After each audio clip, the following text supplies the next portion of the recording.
தாவேக தலைவர் விஜய் தன்னுடைய மக்கள் சந்திப்பை திருச்சியிலேருந்து ஆரம்பிக்க போகிறதா தகவல் வெளியாகி இருக்குது. ரீசெண்ட் டேஸில் இதுவே ஒரு ட்ரெண்டிங் நியூஸாக தான் போயிட்டுருக்கு. மாநாட்டிலேருந்தே இன்னும் பல பேர் வெளியில் வரல.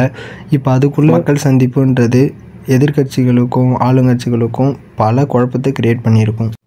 விஜய் பெரும்பாலும் டெல்டா மாவட்டங்களுக்கு தான் குறிவைக்க போகிறாரு அப்படின்ற தகவலும் வெளியாகிட்டு இருக்குது. ஆனால் இந்த டெல்டா மாவட்டத்தில் விஜய் தன்னோட காலை பதிக்கணும்னா திமுக அதிமுகன்ற இந்த 2 பெரிய கட்சிகளையே தோக்கடிக்கணும். என்னதான் யங்ஸ்டர்ஸ் மட்டுமே ஓட்டு போட்டாலும் விஜயால் பெரும்பான்மை பெற்று வெற்றி அடைஞ்சு முதலமைச்சராக பொறுப்பேற்க முடியாது.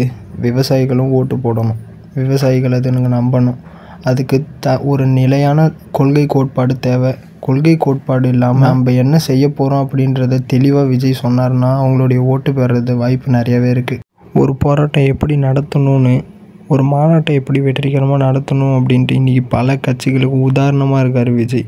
அதே போல் ஒரு மக்கள் சந்திப்பை எந்த அளவுக்கு இருக்க போகுது அப்படின்றத நம்ம கொஞ்ச நேரத்தை வெயிட் பண்ணோம்னா அது தெரிஞ்சு போயிடும். அவரோட பயணத்தை செப்டம்பர் 13ஆம் தேதி தொடங்குறாரு. அதுவும் திருச்சியிலேருந்து மதுரைக்கு வரைக்கும். ஆமாங்க, திருப்பியும் மதுரை வராரு. மதுரை மக்களை அவருக்கும் ரொம்ப பிடிச்சிருச்சு.